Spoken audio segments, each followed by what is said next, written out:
क्या आपने कभी सोचा है कि भगवान श्री कृष्ण के बड़े भाई, अपार शक्ति के स्वामी हलधर, संकर्षण और स्वयं शेषनाग के अवतार भगवान बलराम की मृत्यु कैसे हुई थी?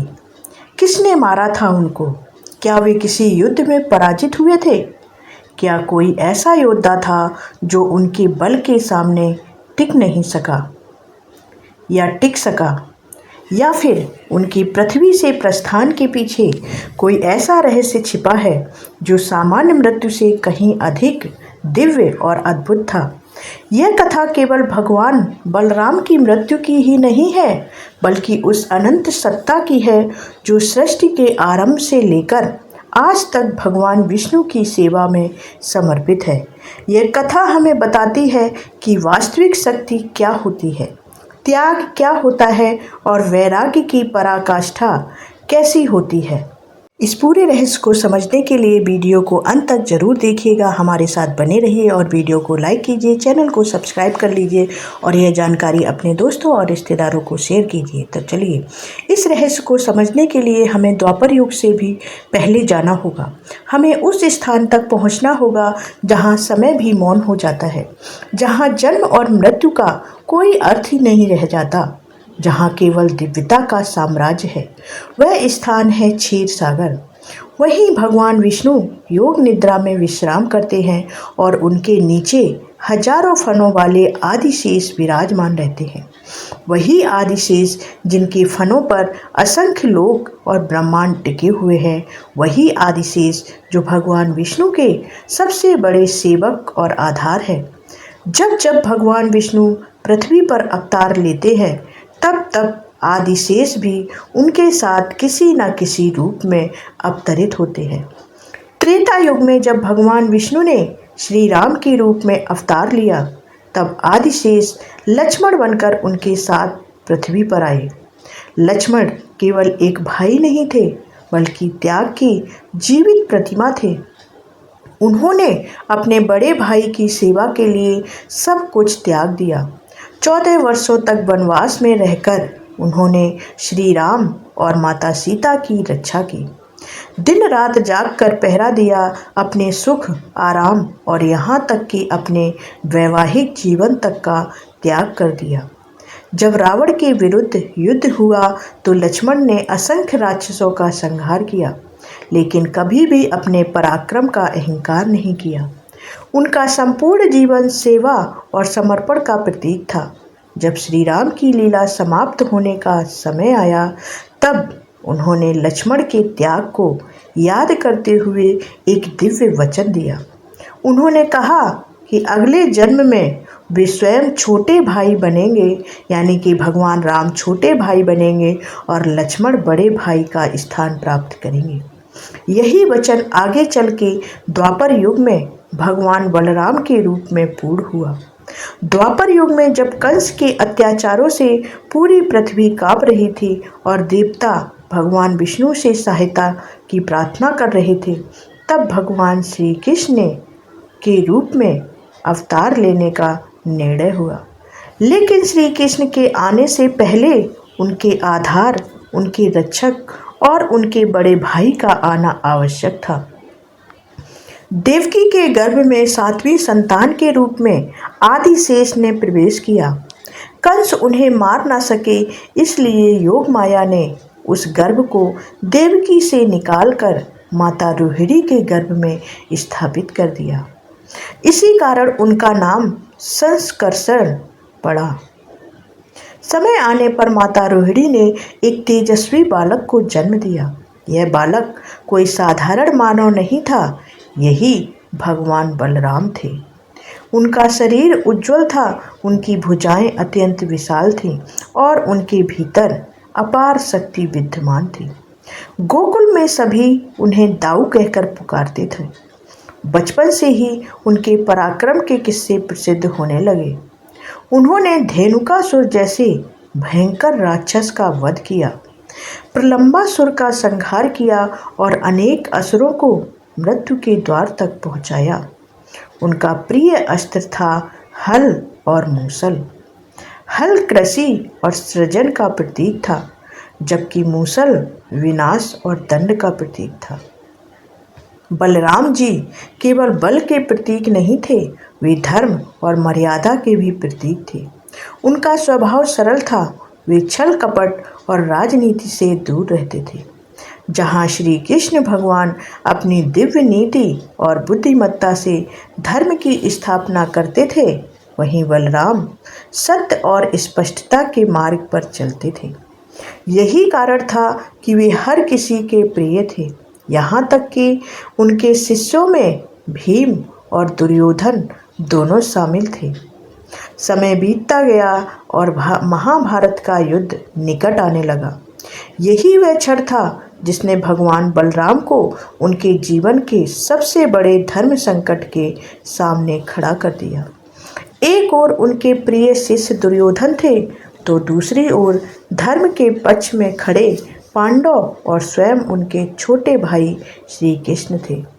यदि बलराम युद्ध में उतर जाते तो परिणाम पूरी तरह बदल सकता था। उनके हल और मूसल के सामने कोई सेना टिक नहीं सकती थी, लेकिन उन्होंने एक ऐसा निर्णय लिया जिसने उनके चरित्र की महानता को सिद्ध कर दिया। उन्होंने युद्ध में भाग लेने से इनकार कर दिया। उन्होंने कहा कि वे उस युद्ध का हिस्सा नहीं बन सकते जिसमें उनके अपने ही लोग एक दूसरे का रक्त बहाने वाले हों। उन्होंने अपने अस्त्र त्याग दिए और तीर्थ यात्रा पर निकल गए। यह किसी योद्धा का पलायन नहीं था, बल्कि एक महान आत्मा का वैराग्य था। कुरुक्षेत्र का युद्ध समाप्त हुआ, लाखों योद्धा मारे गए, कौरव वंश का विनाश हो गया। लेकिन विनाश की कहानी यहीं समाप्त नहीं हुई थी। युद्ध के बाद जब माता गांधारी ने अपने 100 पुत्रों के शव देखे तो उनका हृदय पीड़ा और क्रोध से भर गया। उन्होंने श्री कृष्ण को श्राप दिया कि जिस प्रकार उनका कुल नष्ट हुआ, उसी प्रकार 36 वर्ष बाद यादव कुल भी आपस में लड़कर समाप्त हो जाएगा। और ऐसा बिल्कुल 36 साल बाद हुआ, यादव कुल नष्ट हो गया।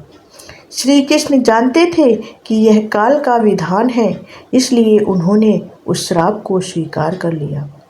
समय बीतता गया, द्वारका में यादवों का वैभव बढ़ता गया, लेकिन शक्ति और समृद्धि के साथ अहंकार भी बढ़ने लगा। एक दिन कुछ यादव कुमारों ने ऋषियों का उपहास किया।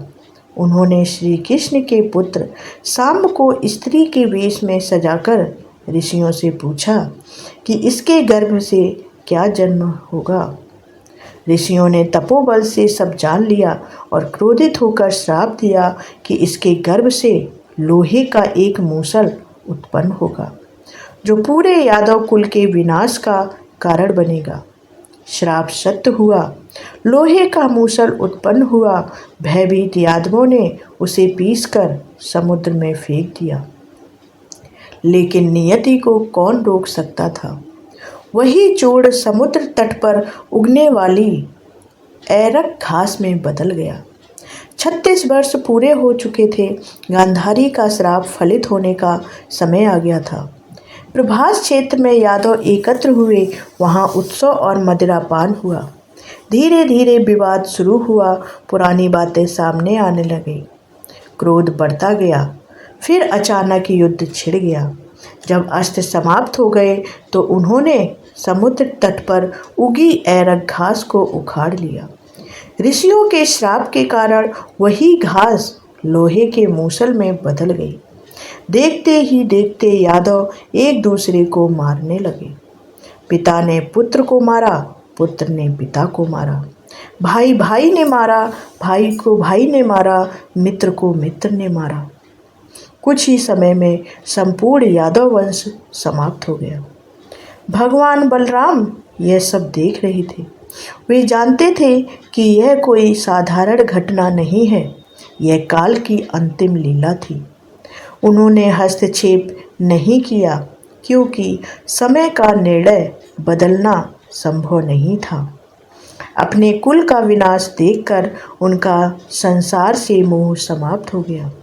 वे समुद्र तट पर एक विशाल वृक्ष के नीचे जाकर पद्मासन आसन में बैठ गए। उन्होंने अपनी आंखें बंद कर लीं और गहन समाधि में लीन हो गए। तभी एक अद्भुत और रहस्यमयी घटना घटी। उनके शरीर से दिव्य प्रकाश निकलने लगा। वातावरण अलौकिक हो गया। समुद्र की लहरें ऊंची उठने लगीं। देवताओं ने आकाश से पुष्प वर्षा प्रारंभ कर दी और फिर समाधि में बैठे भगवान बलराम के मुख से एक विशाल, तेजस्वी और 1000 फनों वाला श्वेत नाग प्रकट हुआ। यह कोई साधारण नाग नहीं था, वह स्वयं आदिशेष थे। वह आदिशेष जिनके फनों पर यह ब्रह्मांड टिका हुआ है, वही आदिशेष जो भगवान विष्णु की सैया बने हुए हैं, वही आदिशेष जो त्रेता युग में लक्ष्मण और द्वापर युग में बलराम बने थे। समुद्र देव और वरुण देव स्वयं प्रकट हुए वहाँ पर। उन्होंने उस दिव्य स्वरूप का स्वागत किया। देवताओं ने उस दिव्य स्वरूप को प्रणाम किया। धीरे धीरे वह अनंत श्वेत नाग समुद्र की गहराइयों में प्रवेश कर गया और क्षीर सागर की ओर लौट गया। इस प्रकार भगवान बलराम ने किसी युद्ध, रोग या वृद्धावस्था से मृत्यु प्राप्त नहीं की थी।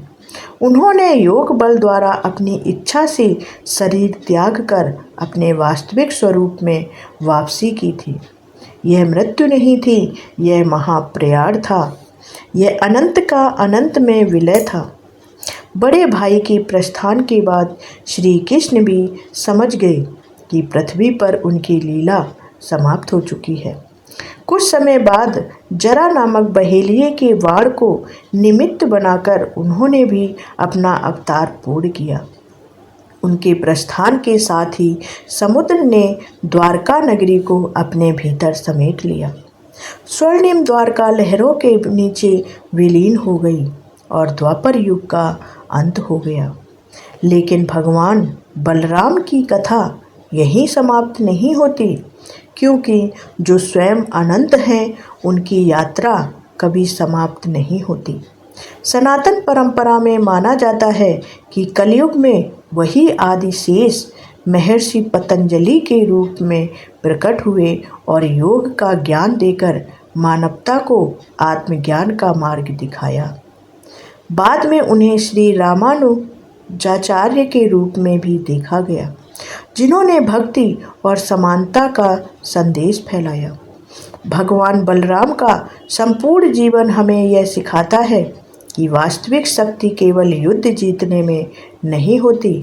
वास्तविक शक्ति अपने क्रोध पर नियंत्रण रखने में होती है, अपने अहंकार का त्याग करने में होती है, धर्म के लिए अपने प्रियजनों से भी ऊपर उठने में होती है और समय आने पर अपनी संपूर्ण शक्ति का त्याग कर वैराग्य को स्वीकार करने में होती है। यही कारण है कि भगवान बलराम केवल एक योद्धा नहीं, वे शक्ति, सेवा, समर्पण, धर्म और वैराग्य के सनातन प्रतीक है। जब जब भगवान विष्णु इस सृष्टि में धर्म की स्थापना के लिए अवतरित होंगे, तब तब उनके आधार स्वरूप आदिशेष भी किसी न किसी रूप में उनके साथ अवश्य प्रकट होंगे। यही भगवान बलराम का सनातन रहस्य है, यही उनका अमर स्वरूप है और यही कारण है कि उनका महाप्रयाण आज भी सनातन धर्म के सबसे रहस्यमय और दिव्य प्रसंगों में से गिना जाता है। अगर आपको यह कथा पसंद आई है तो वीडियो को लाइक करें और अब यह जानकारी अपने दोस्तों और परिवार के साथ शेयर जरूर करें। और ऐसे ही सनातन धर्म, रामायण और महाभारत के अनसुने प्रसंग और अनसुने रहस्यों को जानने के लिए हमारे चैनल को सब्सक्राइब कर लें। मिलते हैं अगले फिर से एक रहस्य के साथ। तब तक के लिए जय श्री कृष्णा, जय श्री बलराम।